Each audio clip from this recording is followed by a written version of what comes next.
I look out the window at the cracked asphalt of Valdosta, where the afternoon heat creeps lazily along. 73 years is enough time to study every crack on this street. My hand reaches habitually for the mug of cold coffee. Lauren always said I drank it too cold. 6 years have passed and I can still hear her voice. My house, once filled with voices and laughter, now resembles a museum. The framed photographs are the only reminder that a family once lived here. On the mantelpiece is a picture of me, young and full of hope, in a white shirt and tie, on the day of my first major promotion at Global Telecom. Next to me is Lauren with little Edmund. He didn't know then that I wasn't his real father. Process engineer? It sounded impressive in the 70s, when we were just starting to work on the first satellite systems.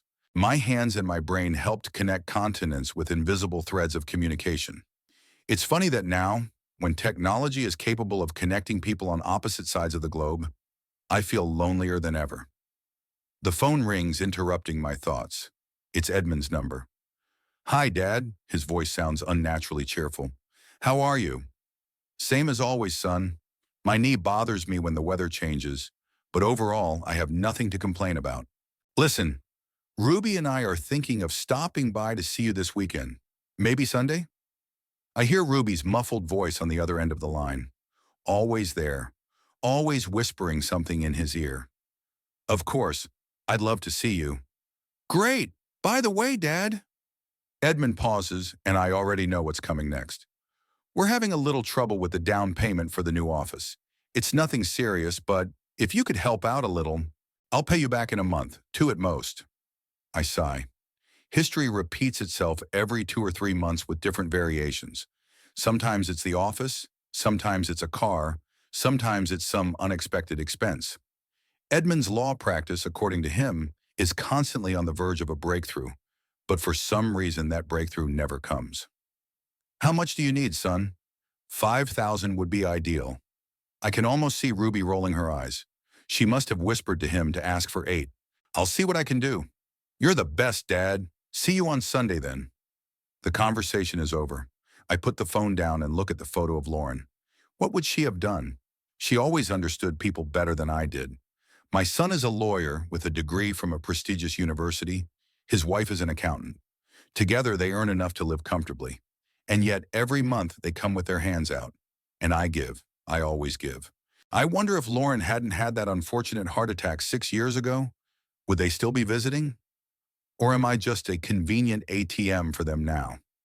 I get up from my chair, feeling my bones protest. Age is taking its toll. I walk over to the cabinet where I keep important documents and take out a folder with bank statements. For the past 2 years, I have meticulously recorded every loan I have given Edmund. The amount has exceeded 30,000.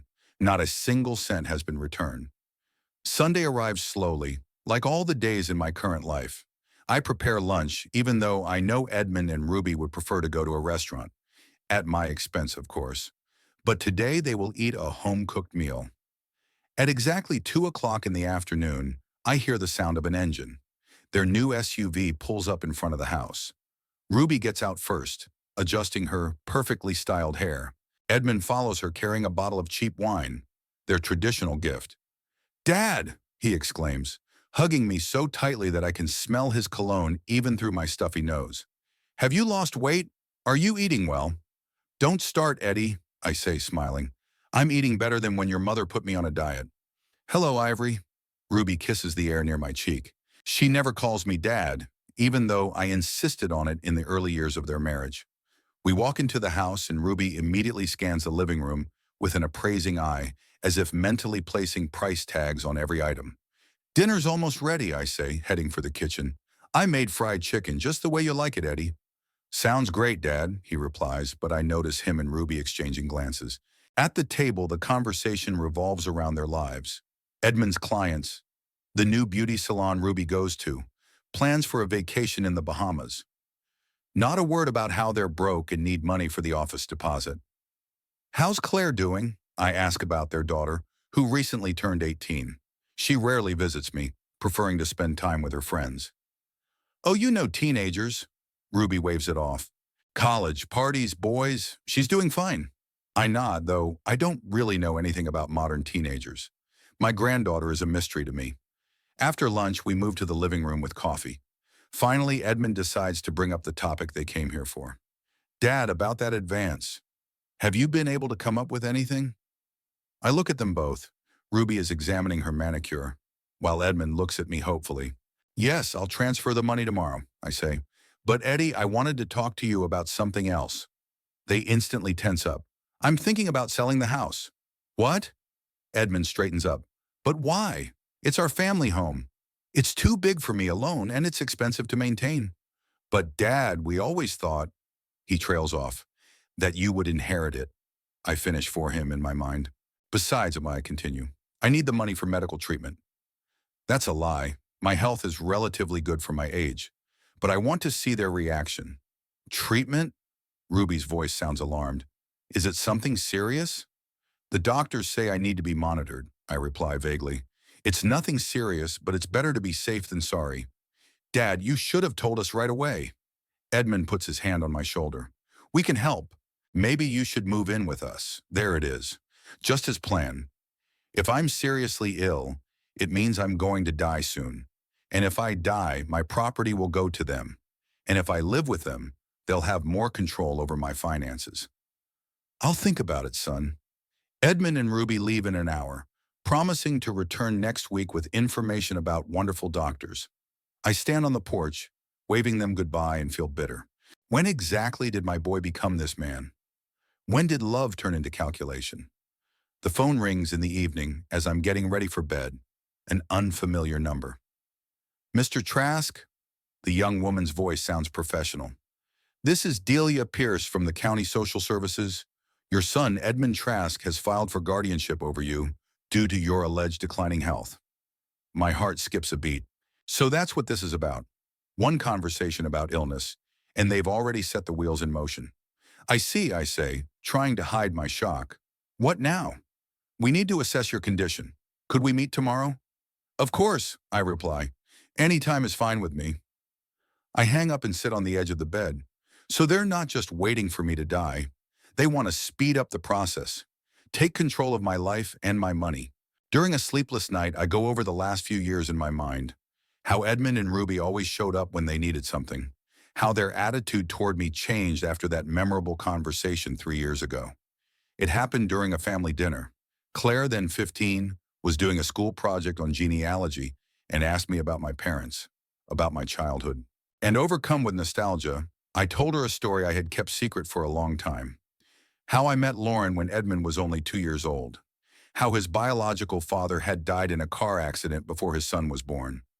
How I had fallen in love with both Lauren and little Edmund with all my heart and adopted the boy.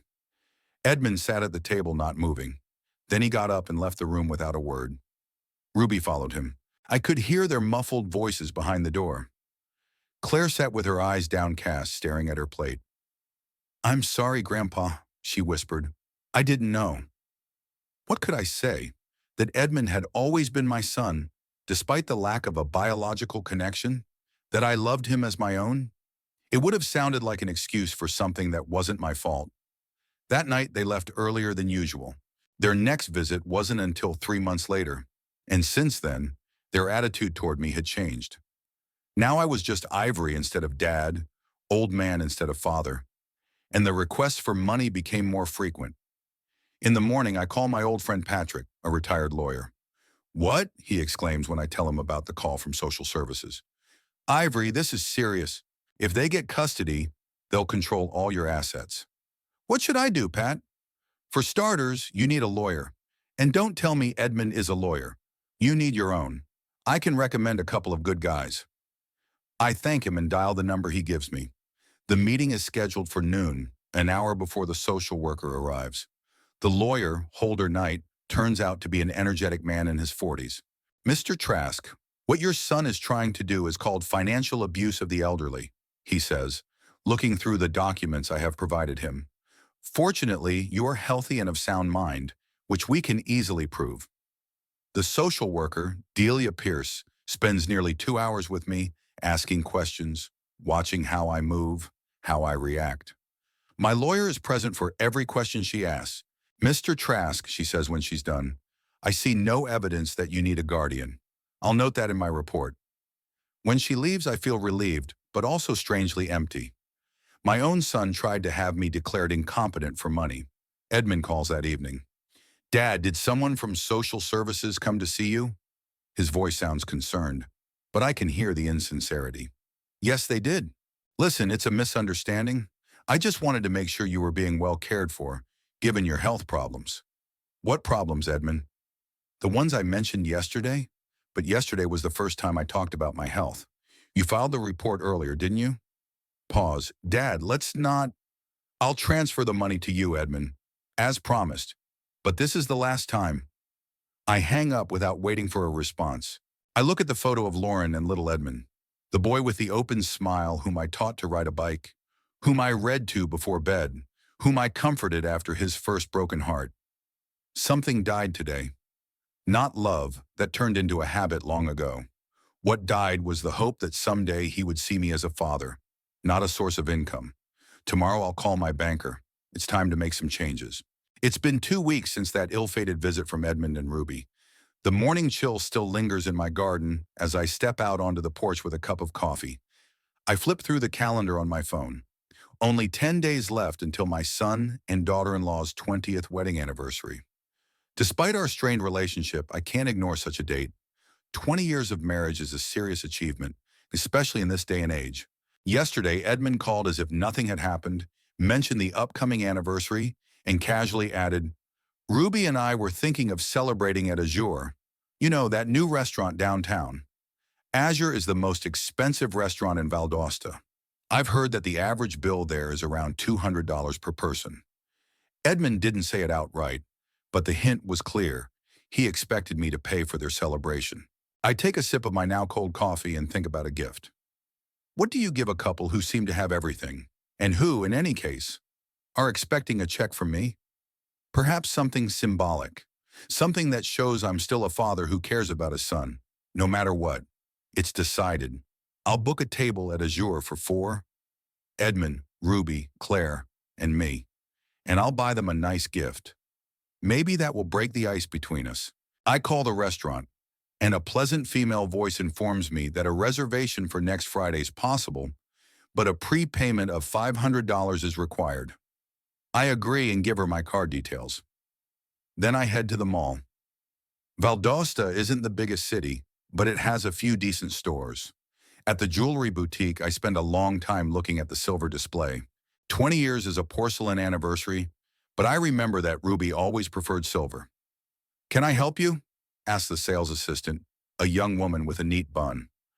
I'm looking for a gift for my son and daughter-in-law's 20th wedding anniversary. These handmade silver candlesticks are an excellent choice, she says, pointing to an elegant pair of engraved candlesticks. We can add a personal engraving, names, date. The candlesticks cost $1,200. I sigh but nod. I think that will do. We can engrave to Edmund and Ruby with love, Dad. The girl smiles and writes down the order. Leaving the store, I feel a strange mixture of satisfaction and bitterness.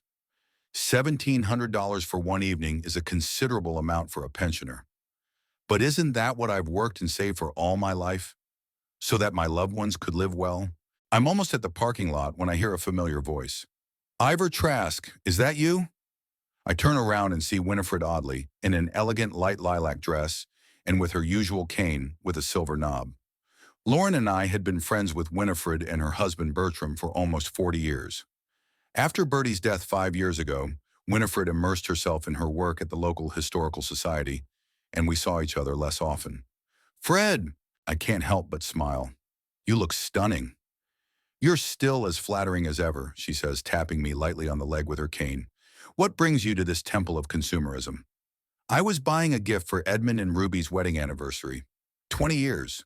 Her face changes. Her smile becomes strained. 20 years, how time flies. Would you like me to treat you to a cup of coffee? There's one decent place in this shopping hell. We settle into a cozy coffee shop that smells of fresh pastries and vanilla. Winifred orders an espresso for herself and an Americano for me. She remembers my preference. How's Claire? She asks, stirring her coffee with a tiny spoon. She must be a grown woman by now. She's 18, Just finished high school, going to college. Does she visit you? I shrug. Rarely. She has her own life, her own friends. Winifred stares at me intently with her piercing gray eyes. What about Edmund and Ruby? They're busy, but we see each other. Winifred leans back in her chair and sighs.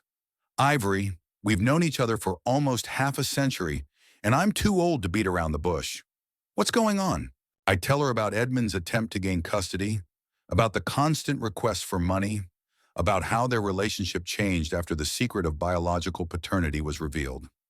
Winifred listens without interrupting. When I finish, she takes my hand. Ivor, dear, you've always been too kind, too trusting. I remember how Lauren sometimes worried about it. She said people could take advantage of your kindness, but he's my son, Fred, whom you raised, educated, and loved unconditionally. And what did you get in return? An attempt to take away your independence and your money? I shake my head. Maybe he really was worried about my health. Then why didn't he talk to you openly? Why did he go straight to social services? Winifred pauses. How much did you spend on this gift? $1,200, and another $500 on the restaurant.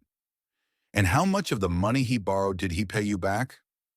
I remain silent, and that silence speaks louder than any answer. Ivory, Winifred's voice softens. I don't want to hurt you, but as a friend, I have to say, they're using you, and it will continue as long as you allow it. I look out the cafe window. On the street, a mother is dragging a struggling child by the hand. The little boy is crying, demanding a toy from the shop window. What are you suggesting? That I disown my own son? I'm suggesting you set boundaries. Show him that you're not an endless source of money, that you deserve respect. We say goodbye at the exit of the shopping center. Winifred hugs me and whispers, call me if you need to talk. Anytime. At home, I sit in my chair for a long time, looking at the receipt for the candlesticks. I'll have to pick them up in 3 days. Winifred's words won't leave my head. Could she be right? Does my own son see me as nothing more than a wallet? The phone rings. It's Edmund. Hi, Dad, he says, his voice sounding unusually tense. How are you? I'm fine, son. I booked a table at Azure for Friday at 8 p.m. Really? That's great, Dad, thanks. Pause. He clearly wants to say something, but hesitates. Dad, there's this thing. Ruby has run into some problems with a tax return for one of her clients. It's nothing serious. She just needs to post a bond to avoid penalties. $3,000. I close my eyes. Here we go again. Edmund, I just spent almost $2,000 on your anniversary. I know, Dad, and we're very grateful. But it's urgent, and I could pay you back in a month. Like the $5,000 you promised to pay back 2 months ago? Silence. Listen, we had some unexpected expenses. Claire needed... Edmund, I can't. Not now. My voice sounds firmer than usual. I understand. His tone becomes cold. Well then, see you Friday. After the conversation, I feel a strange sense of relief. For the first time in a long time, I said no. Maybe Winifred is right. Maybe it's time to set boundaries. The next day, I decide to organize my documents. I rummage through my old filing cabinet, sorting through folders with tax returns, insurance policies, and bank statements.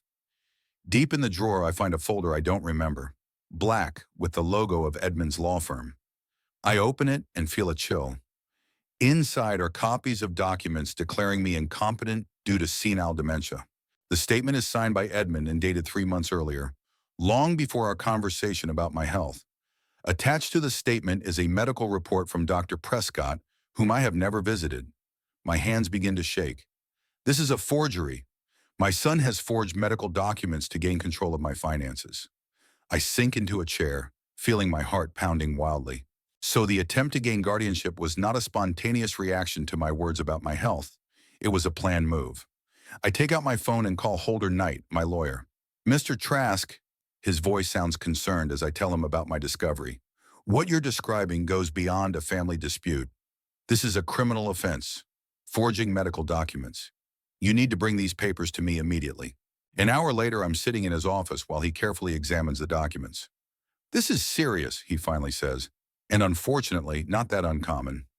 Financial abuse of the elderly is one of the fastest growing crimes. It's especially sad when it's done by relatives. I don't want to take my son to court, I say firmly. I understand, but we can use these documents as leverage if the situation worsens. Knight pauses.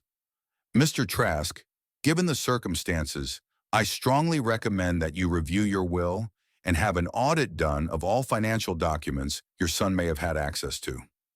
I nod, feeling a heaviness in my chest. I'll prepare the necessary documents, Knight says. In the meantime, keep this folder in a safe place.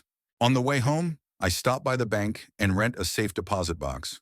I put the documents I found in it and feel a cold determination growing inside me. My son has betrayed my trust in the most cynical way. In the evening, Winifred calls. Ivor, I've been thinking about you all day. How are you? I tell her about my discovery, my visit to the lawyer, the safe deposit box. Oh, Ivor, her voice trembles. I'm so sorry. You know, Fred, I always thought that being a father meant giving. Giving your time, your love, your resources. I never expected gratitude or anything in return. But I also didn't expect this. What are you going to do about the anniversary? I'll go. I'll give them the gift. I'll smile. I'll play the role of the loving father one last time. And then everything will change. On Friday, I pick up the candlesticks from the store. They are packed in an elegant box with a silver bow. The engraving is exactly as I requested. To Edmund and Ruby, with love, Dad. At home, I stand under the shower for a long time, letting the hot water wash away the tension of the last few days. Then I shave carefully and put on my best suit, dark blue with a silver tie that Lauren gave me on our last anniversary. I look at myself in the mirror. Wrinkles, gray hair, eyes that have seen too much. But I still stand tall, still proud. And today I will proudly play my role, the role of a loving father who spent nearly $2,000 on a gift for his son and daughter-in-law, unaware that he knows about their betrayal. The phone rings. It's Winifred. Just wanted to wish you strength, she says. And remember, whatever happens tonight, you're not alone. I thank her, hang up, and call a taxi to the restaurant. The gift is neatly packed in the trunk. On the way, I look at the streets of Valdosta passing by and think about the evening ahead. I will smile. I will make toasts. I will pretend to be a happy father and grandfather. And no one will guess that something inside me has died forever. Azure greets me with soft lighting and quiet music. The maitre shows me to my reserved table, where Edmund, Ruby, and Claire are already seated. Edmund stands up to hug me. Dad, you look amazing. Ruby smiles stiffly. Thanks for the invitation, Ivory. Claire, with her newly dyed pink highlights, waves awkwardly. Hi, Grandpa. I sit down, smooth the napkin on my lap, and look at my family. At the people I've loved my whole life. The people who see me as nothing more than a checkbook. Happy anniversary, I say, smiling. 20 years is worth celebrating. The Azura's exquisite interior envelops us in subdued lighting and an atmosphere of luxury. Soft jazz music creates the illusion of a holiday. At the neighboring tables sit smiling couples, cheerful groups, happy people celebrating happy events. Our table seems to be covered with an invisible cap of tension. I look at the menu with prices that take my breath away. $250 for a steak, $180 for lobster. I try not to show my surprise, but I notice Ruby and Edmund choosing the most expensive dishes without even looking at the prices. Of course, because I'm the one who's paying. What are you going to order, Grandpa? Perhaps salmon, I reply, choosing one of the least expensive main courses. Seriously, Dad? Edmund raises an eyebrow. Ordering the most ordinary dish in a place like this? I like salmon, I reply simply. Get something more substantial, Edmund insists. Try the Kobe steak. It's on me. I almost choke on my water. On him? When was the last time my son actually paid for our dinner together? Okay, I agree, even though I know the bill will still come to me. Ruby, meanwhile, is studying the wine list. Her manicured finger slides down the list and stops at the very bottom, where the most expensive items are listed. I think a bottle of Chateau Margaux would be appropriate for this occasion, she says, addressing the sommelier who has approached us, without even asking what the others would prefer. Edmund nods in agreement, and I mentally add another $500 to the final bill. Claire shifts uncomfortably in her chair. At 18, she looks older than her age. but her eyes betray a childlike confusion. I notice her glancing surreptitiously at her phone under the table, probably texting friends she'd rather be spending the evening with. "How's school, Claire?" I ask, trying to lighten the mood. "I graduated 3 months ago, Grandpa," she replies with a slight embarrassment. "Of course, I'm sorry. I meant college prep." "It's fine," she shrugs. "I got into Georgia Tech for computer science." "Our Claire is going to be a programmer," Edmund says proudly. "I convinced her to choose a promising major." "Actually, it was my choice, Dad," Claire quietly corrects him. Edmund pretends not to hear. The appetizers are brought out. Ruby gets a tiny portion of foie gras decorated with gold foil. Edmund gets tuna tartare with an elaborate garnish. Claire gets a goat cheese salad. My appetizer, crab with avocado, looks delicious, but I can barely taste it. A heavy feeling grows inside me that this evening is a farce, a performance we are all forced to play. "So," Ruby dabs the corners of her mouth with a napkin, "have you made a decision about the house, Ivory?" A direct hit without warning. Typical Ruby. "I'm still thinking about it," I reply calmly. "If you decide to sell," Edmund interjects, "we could help with the paperwork." "No commission, of course," he laughs tensely. "Of course, no commission. Just all the money from the sale." "Thanks for the offer, but I've already consulted with a real estate agent," I say. It's a lie, but I want to see their reaction. Edmund and Ruby exchange quick glances. "I hope you're not rushing into a decision, Dad," Edmund says. "The real estate market is unstable right now." "Yes, and if you sell the house, where will you live?" Ruby adds with feigned concern. "At your age, moving is so stressful." "At my age," I repeat slowly, "I don't need a big house anymore. Maybe something smaller, or a nursing home with good care." "A nursing home?" Edmund almost chokes on his wine. "Dad, that's out of the question. If you need help, you can always move in with us." With us sounds like an invitation, but it's actually a threat. Moving in with them would mean completely losing his independence, becoming a prisoner in his own son's house. "I'll think about your offer," I reply diplomatically. The main courses are brought out. My Kobe steak cost more than I spent on groceries in a week when I was working.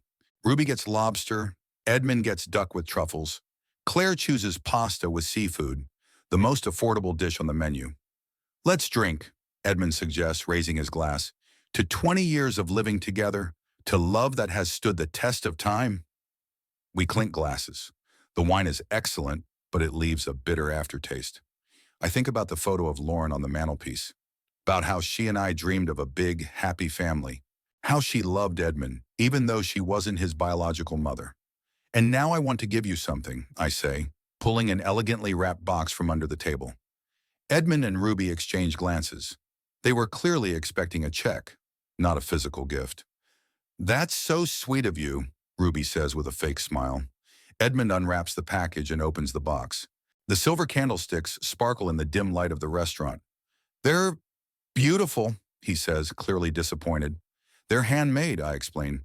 "Look at the engraving."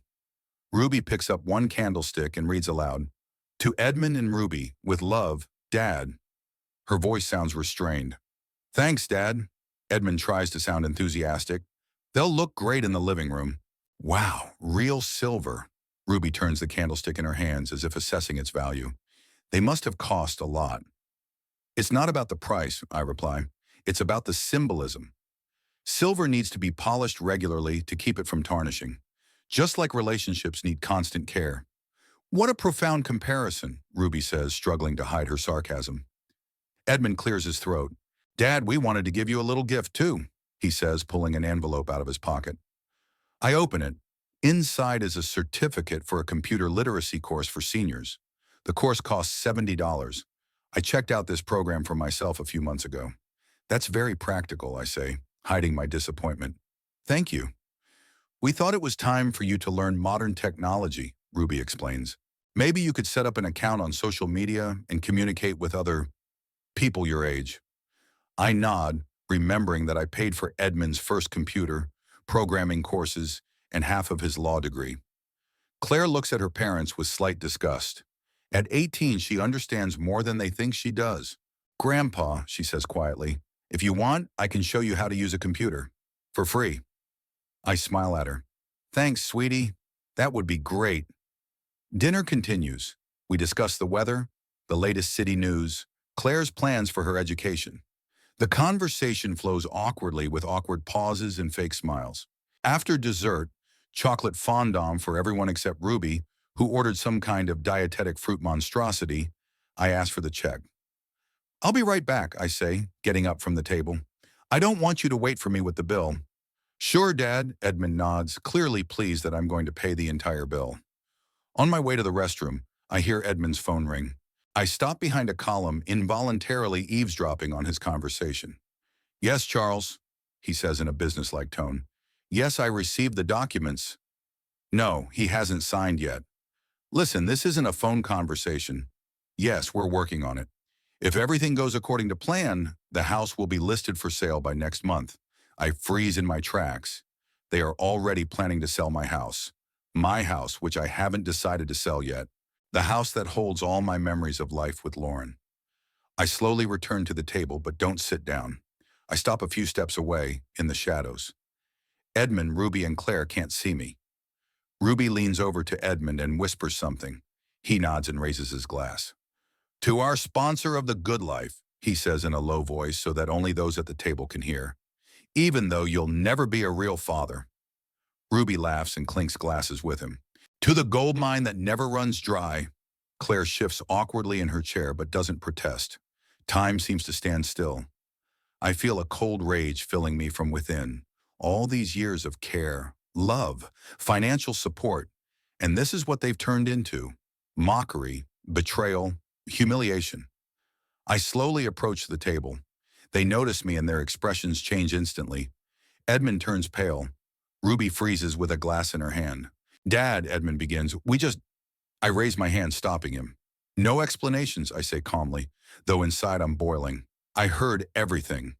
I take the key to the house out of my pocket, the very house they are already agreeing to sell behind my back. I put it on the table next to the candlesticks. What's that? Edmund asks, not understanding. The key to the house you want to sell so badly, I reply. You can take it now, I don't need it anymore. Ivor, you misunderstood, Ruby interjects. We were just joking. Of course, I nod. It was all a joke. 20 years of care, thousands of dollars, sleepless nights worrying about you. It was all just a joke. Claire looks at me with wide eyes full of tears. Grandpa, this has nothing to do with you, baby, I say softly. This is between me and your parents. Dad, listen. Edmund tries to take my hand, but I pull away. No, you listen. My voice remains surprisingly calm. I raised you as my own son. I never made any distinction between you and the biological children I never had. I was always there when you needed me. And even when you grew up, I continued to support you.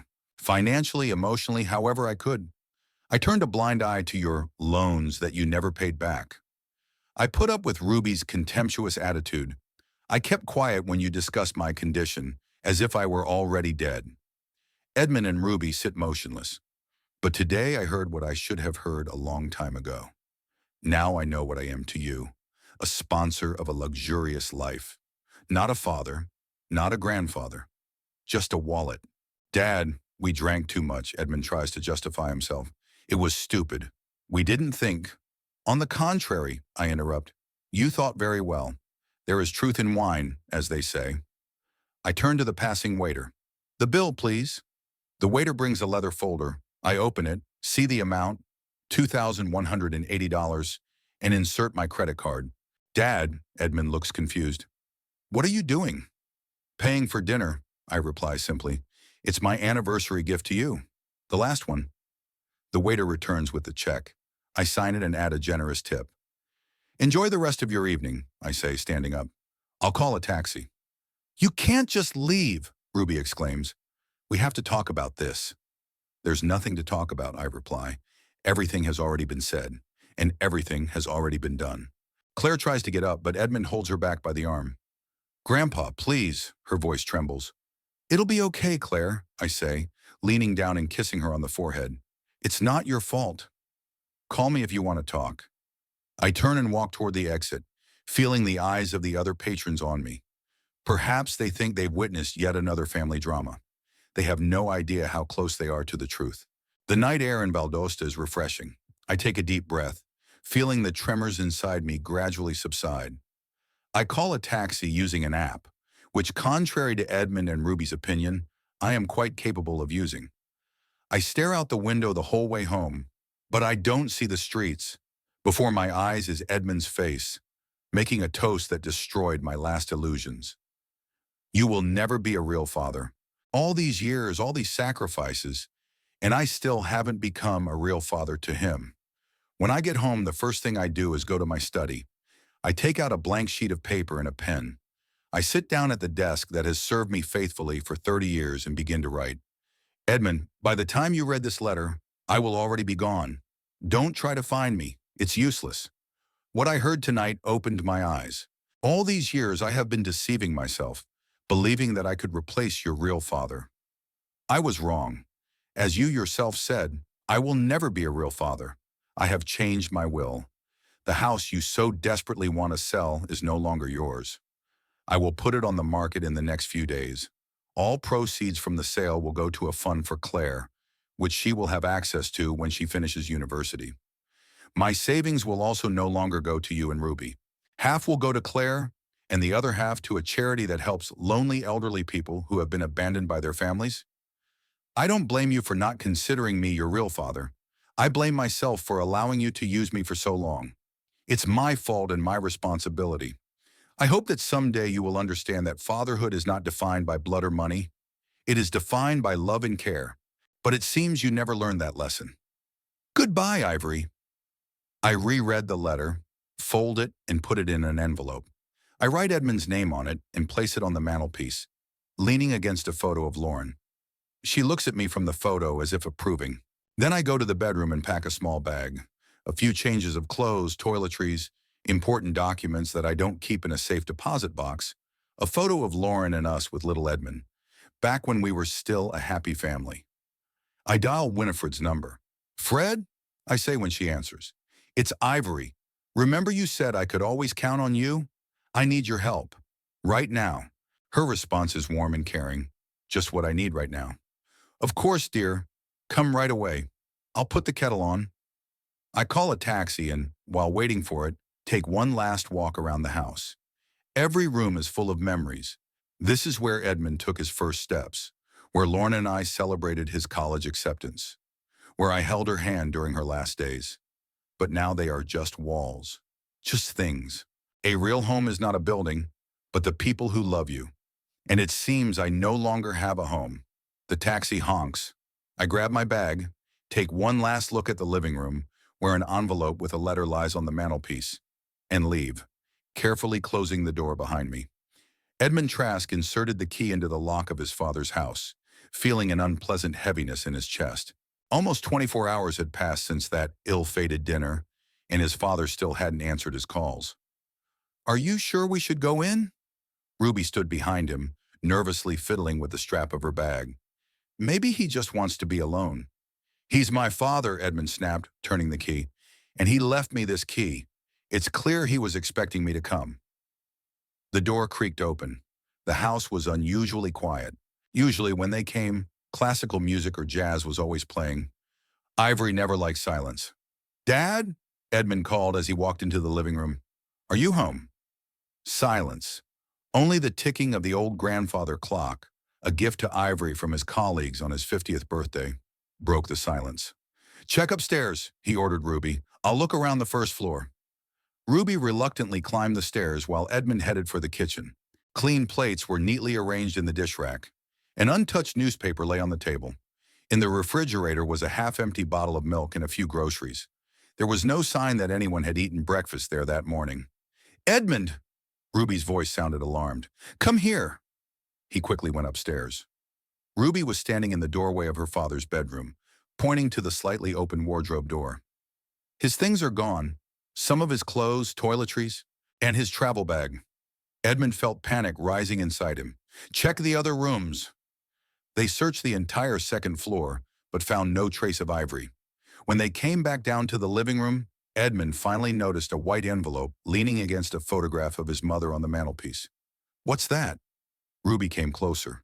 On the envelope, in Ivory's neat handwriting, was written, To Edmund. Edmund's heart skipped a beat. He took the envelope, tore it open, and began to read. With each line, his face grew paler. When he finished, the letter fell from his weakened fingers. What? What does it say? Ruby picked up the paper and scanned the text. He can't do that, she exclaimed when she reached the middle. It's our house and the money. All these years he said he would leave everything to you. Edmund sank into the chair, the very chair his father loved to sit in. He changed everything. The will, the house, the money, everything. It's all because of that stupid toast, Ruby hissed, crumpling the letter. You can't be so petty. It was just a few words after a few glasses of wine. It's not just the toast, Edmund replied quietly, looking at a photograph of his mother. He found the guardianship papers. What? Ruby froze. What documents? The ones I left here on my last visit. Drafts of the application to have him declared incompetent. And you left them here? Ruby looked at her husband with undisguised contempt. Seriously, Edmund? I thought I had hidden them safely. He rubbed his face with his hands. You were the one who insisted we needed to act quickly. Don't you dare blame me, Ruby snapped. It was your plan, and you ruined it. She began pacing back and forth across the room, her heels tapping nervously on the parquet floor. Okay, we need to find him. Right now, before he puts the house up for sale and changes the will for good.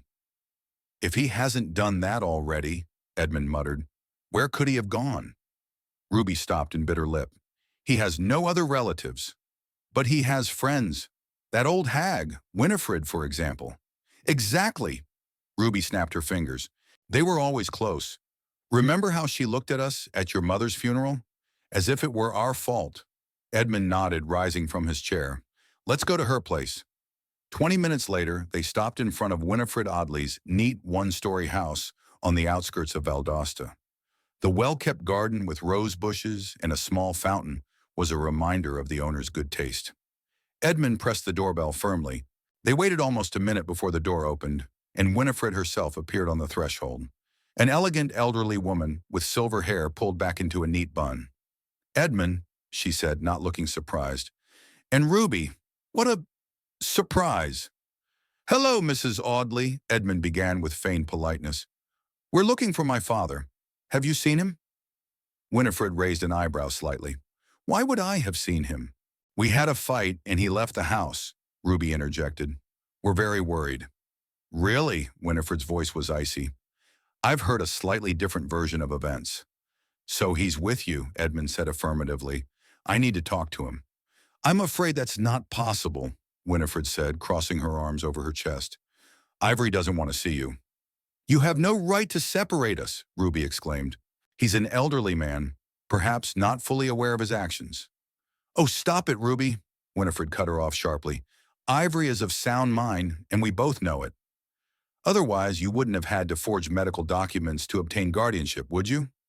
Ruby flinched, and Edmund took a step forward. This is a family matter, Mrs. Audley. Please don't interfere.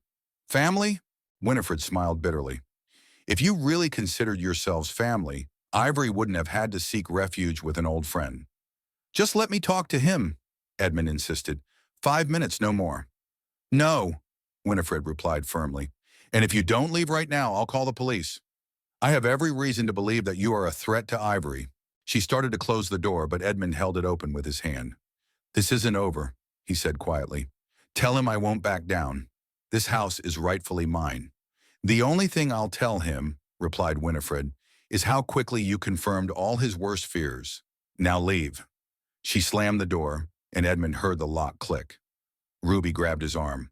Let's go. We're not getting anywhere here. They got into the car in silence. When Edmund started the engine, Ruby turned to him. What now?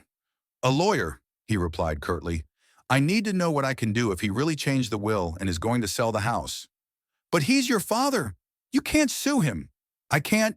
Edmund gave his wife a cold look. After everything we've done, do you think there's some line I won't cross? A long silence followed.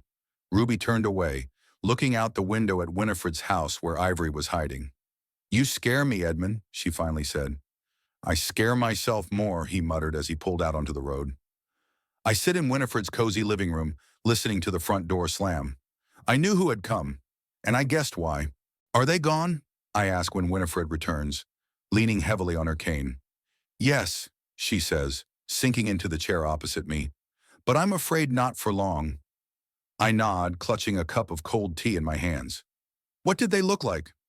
Distraught, Winifred replies honestly, and angry, especially Edmund. He said the house rightfully belongs to him. I smile bitterly. Rightfully? By what right, I wonder? The right of birth? Or the right of the man who tried to have me declared incompetent?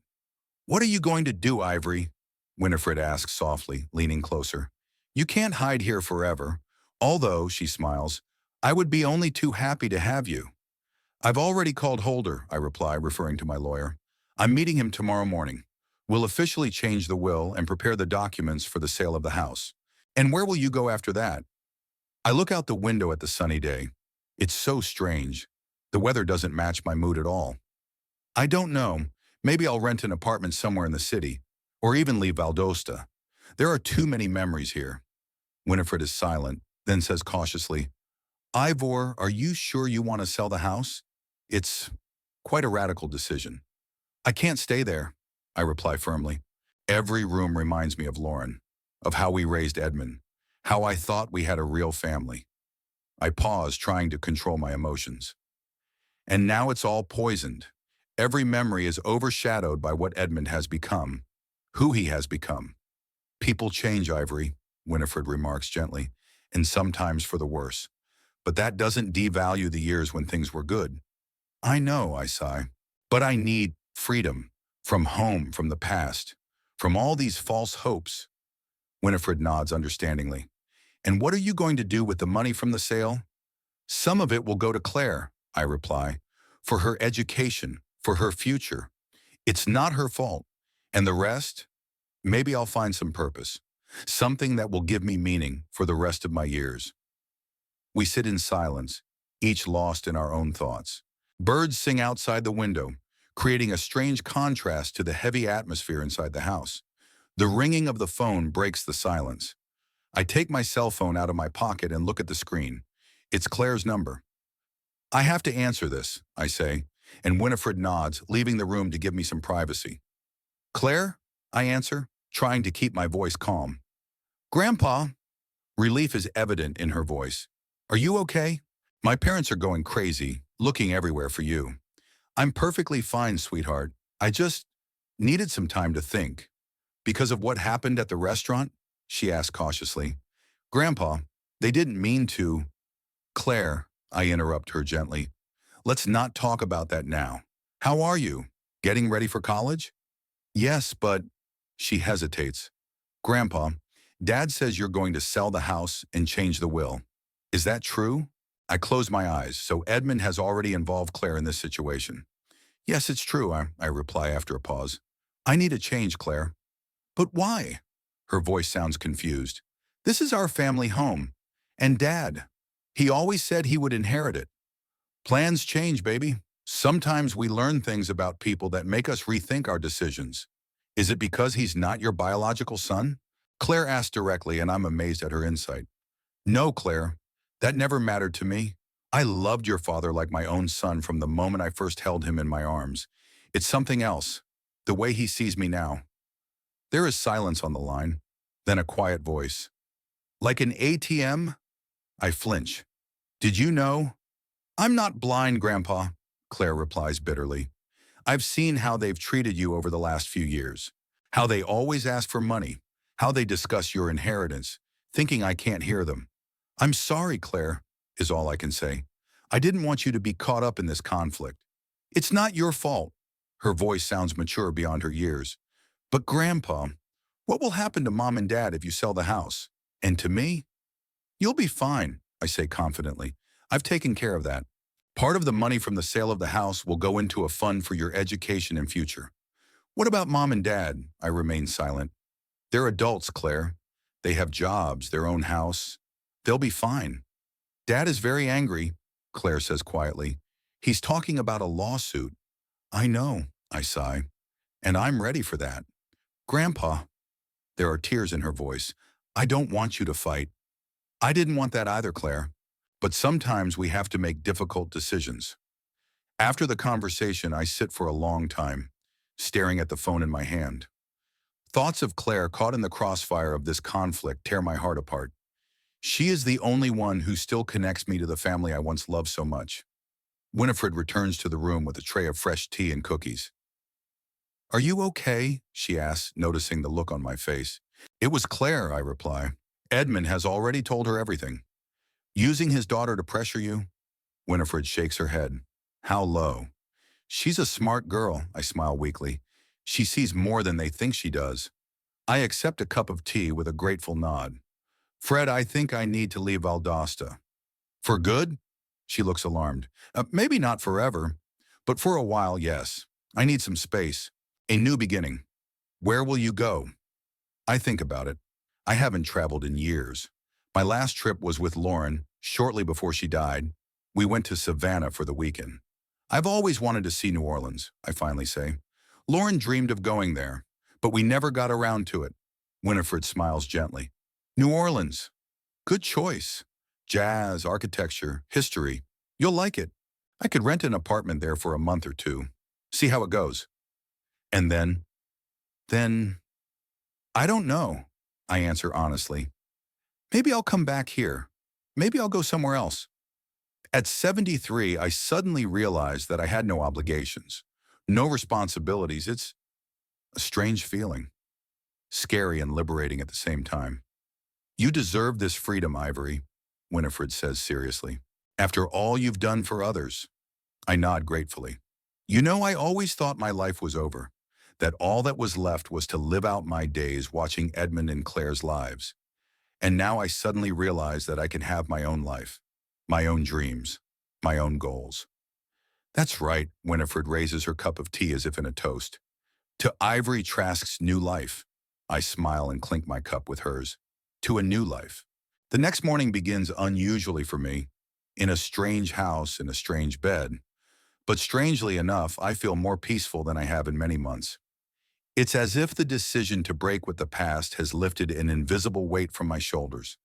After breakfast, prepared by the thoughtful Winifred, I go to meet with Holder Knight.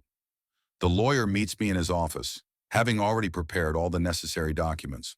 "Mr. Trask," he begins, shaking my hand, "I have prepared a new version of the will according to your instructions. We also have contact with a real estate agency that is ready to put your house up for sale." I nod, sitting down in the chair opposite him. "And what are the prospects?" "As far as the will is concerned, it is legally flawless. Your son can contest it, but without proof of incapacity, he has no chance. As for the house, the market is favorable right now. I think we can sell it fairly quickly and at a good price." "How soon can we start the sale process?" "Today, if you're ready," Knight replies. "The agent can meet with you this afternoon to inspect the house and take pictures." I sigh deeply. "I'm ready." "There's one more thing," Knight leans forward. "Your son has already contacted my office. He wants to meet." "Why?" "Officially, to try to resolve the conflict peacefully. Unofficially, I think he wants to assess his chances in court." "And what are they?" "Honestly?" Knight shakes his head. "Close to zero, unless he fabricates evidence of your incapacity. And given his previous attempt, I wouldn't rule that out." I nod. The thought that my own son would resort to forgery to take away my control over my own life still hurts. But now the pain is muffled, like an old wound that is beginning to heal. "I don't want to see him," I say firmly. "At least not yet. Maybe later, when everything is settled down." "I understand," Knight nods. "I'll pass on your answer to him. When all the documents are signed, I feel a strange lightness. It's as if the last threads tying me to the past have been cut. Now I am truly free, to decide my own fate, to choose my own path." Leaving the lawyer's office, I call Winifred. "It's all done," I say. "The new will is signed, and the real estate agent will meet me at the house this afternoon. Do you want me to go with you?" she asks.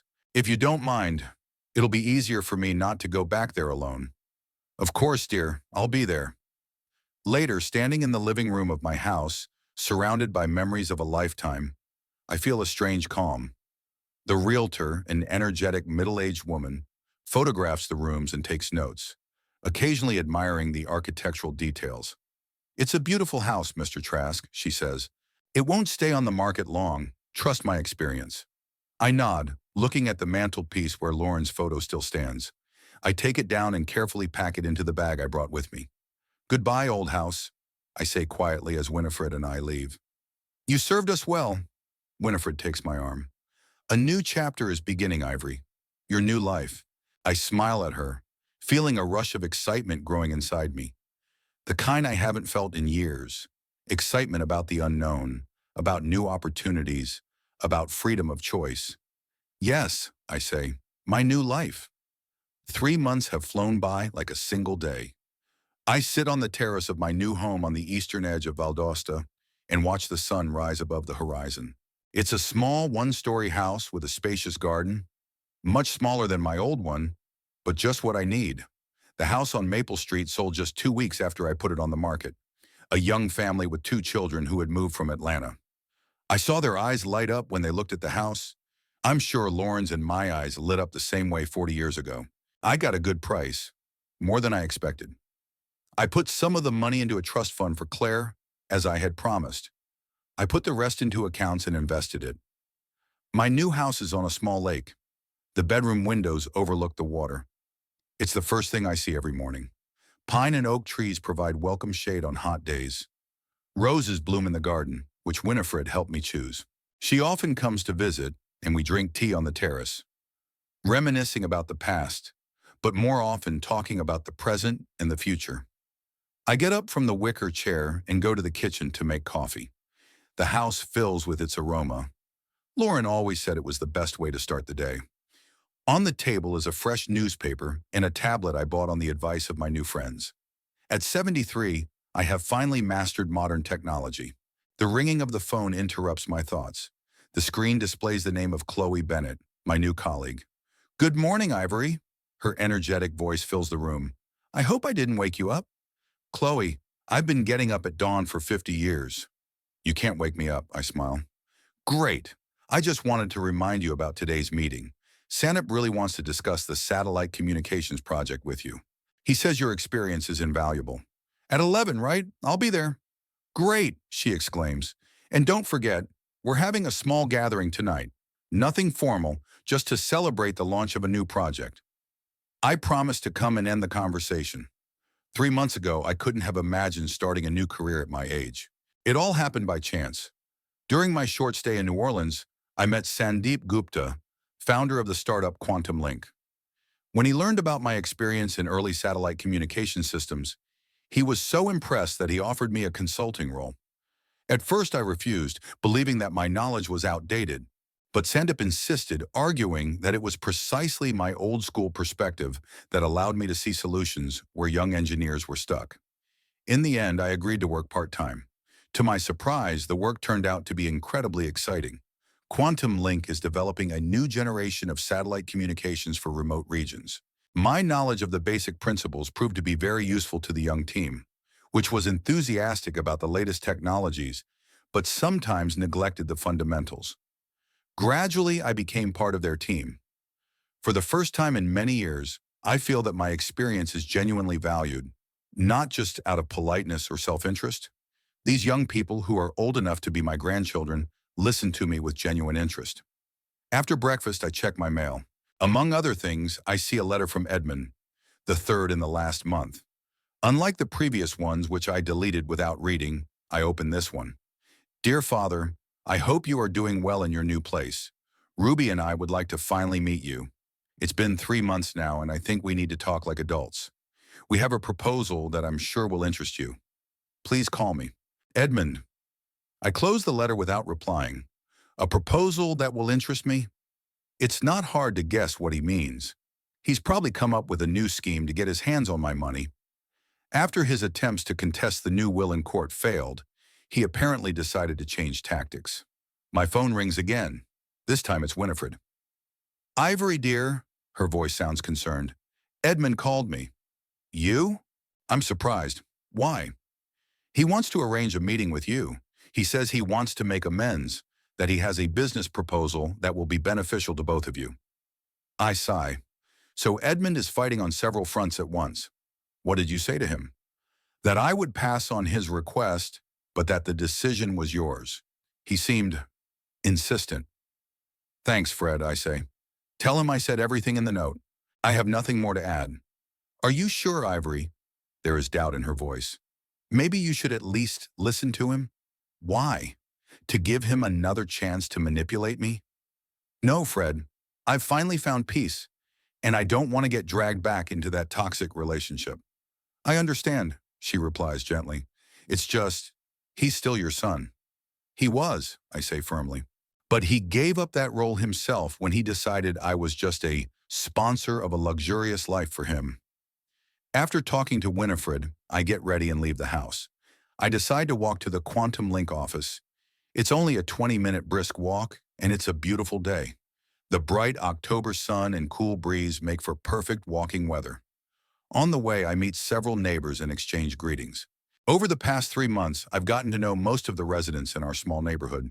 It's mostly retirees and young families who live here.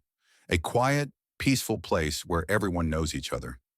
The Quantum Link office is located in a modern building on the edge of Valdosta's business district.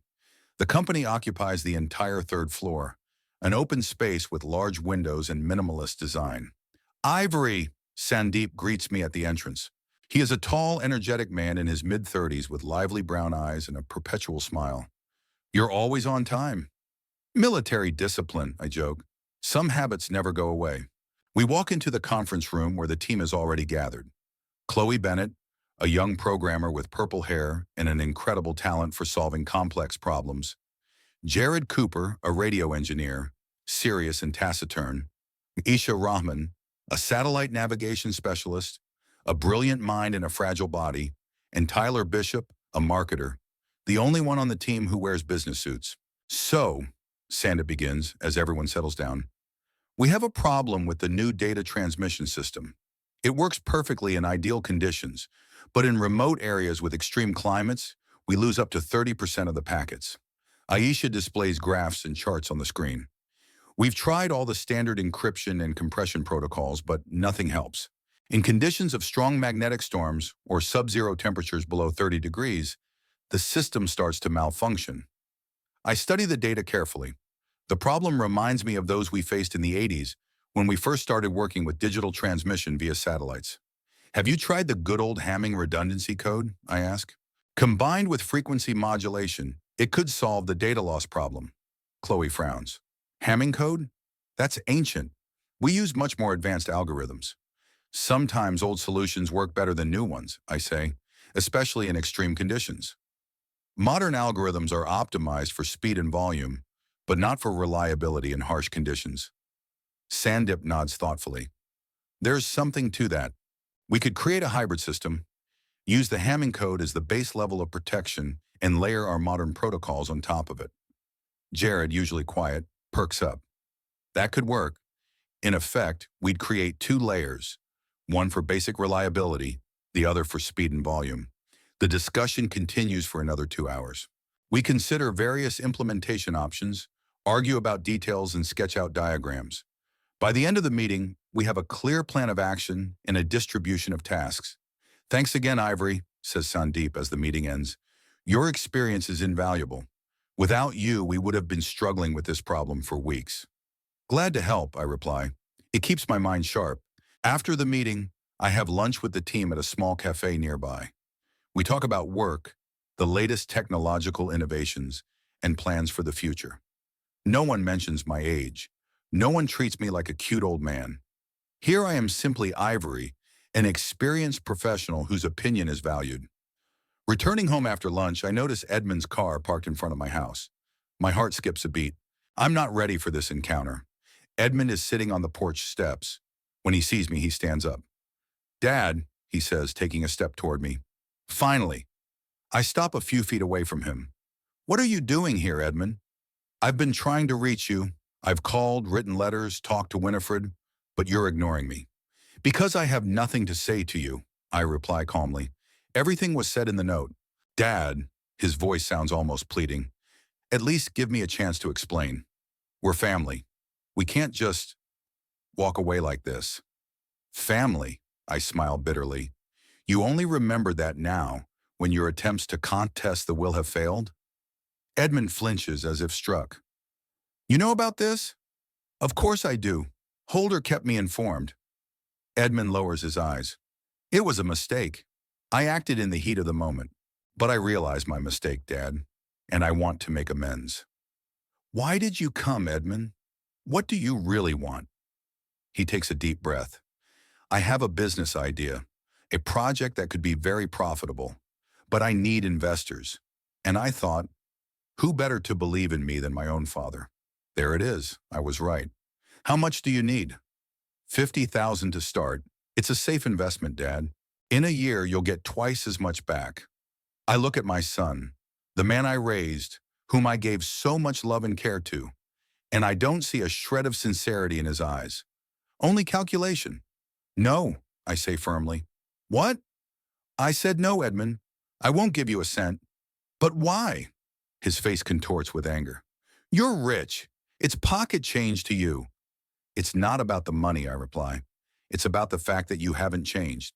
You still see me as nothing more than a source of funding. That's not true, he protests, but his eyes betray him. I want to rebuild our relationship. No, Edmund, you want to rebuild your access to my wallet. That's not the same thing. I walk around him and up the steps to the porch. Please leave, and don't come back. You'll regret this, he says threateningly. You'll die alone. An old man nobody needs. I turn around and look down at him. I'm not alone, Edmund. I have friends who value me for who I am, not for my money. I have a job that brings me satisfaction. I have a life full of meaning. What do you have? Without waiting for an answer, I go into the house and close the door. Through the window, I see Edmund standing on the driveway, clenching his fist in helpless rage. Then he turns around, gets into his car, and drives away, his tires screeching. I sink into my chair, feeling a strange mixture of sadness and relief. Sadness that the man I called my son turned out to be such a stranger, and relief that I was finally able to say no, protect my boundaries, and stand up for my dignity. The phone rings. It's Winifred. Ivory, her voice sounds alarmed. Edmund just called me. He's furious. What happened? I tell her about our conversation. Oh, Ivory, she sighs. I'm so sorry. Don't be, Fred, I say. I finally realize that I can't change Edmund. I can only change my attitude toward the situation, and I choose to move on. You're right, she agrees after a pause. You deserve happiness and peace. By the way, don't forget you have a party tonight. Of course I won't forget, I smile. You're invited too, remember? How could I forget? She laughs. See you there. In the evening, I change into my best suit, dark blue with a silver tie, and head to the Quantum Link office. The company has rented a small room in a trendy restaurant to celebrate the launch of a new project. When I enter, I am greeted with applause. Sandeep raises his glass. To our chief consultant and savior of the project. Without Ivory, we would still be struggling with the data transfer problem. Everyone clinks glasses and I feel warmth spreading through my chest. This recognition is sincere and genuine, based on real merit rather than obligation or self-interest. Winifred, elegant in her purple dress, approaches me. You look happy, Ivory, she says, taking my arm. I am happy, I reply. For the first time in a long time. The evening passes in a pleasant atmosphere. We discuss the project, joke, and share stories. Chloe tells how she started programming at the age of 12. Jared admits that as a child, he took apart his parents' TV to try to understand how it worked. Isha recalls how she first saw the starry sky in the desert and decided to devote her life to space. I talk about the early days of satellite communications, how we worked on the first systems, the difficulties and victories. My young colleagues listen with genuine interest, ask questions, and marvel at how much has changed and how much has remained the same. Towards the end of the evening, Sandeep pulls me aside. Ivor, I wanted to discuss something with you, he says. We've received a grant to develop our project, and I'd like you to become the company's official technical advisor. Full-time, with appropriate compensation, of course. I look at him in surprise. Sandeep, I'm 73 years old. Are you sure you want to hire someone my age full-time? Absolutely sure, he replies without hesitation. Your experience and knowledge are invaluable to us. And age, it's just a number. What matters is what you have to offer. I promise to think about his offer. In fact, my answer is already clear, but I want to give myself time to reflect on this turn of events. As the party comes to an end, Winifred and I leave the restaurant. The night is warm and clear, the stars shining brightly over Valdost. You know, Ivory, Winifred says, looking up at the sky. I'm proud of you. You found the strength to start over. Thank you, Fred, I squeeze her hand. I couldn't have done it without your support. Nonsense, she shakes her head. You've always been strong. You just forgot it sometimes. We stand silently looking at the stars. Somewhere up there, high above us, satellites fly, transmitting signals around the world. Satellites that I had a part in creating. Let's go home, I finally say. Tomorrow is an important day. Oh? Winifred raises an eyebrow questioningly. Yes, I smile. I'm going to accept Sandip's offer. It looks like my career is getting a second wind. At home, I stand at the window for a long time, looking at the lake glistening in the moonlight. Thoughts of today, of meeting Edmund, of Sandip's offer, of a new life that is just beginning. I think of Lauren, of what she would say if she could see me now. She would probably be proud. Proud that I found the strength to break out of a toxic relationship. That I didn't give up, didn't throw in the towel, didn't turn into a lonely, embittered old man. That I am still capable of dreaming, planning, creating. Tonight I fall asleep with a sense of peace and satisfaction. For the first time in a long time, I feel completely free. Free from the expectations of others, from guilt, from the burden of toxic relationships. Free to be myself, to live my life, to follow my dreams. And this, I realize, is true happiness.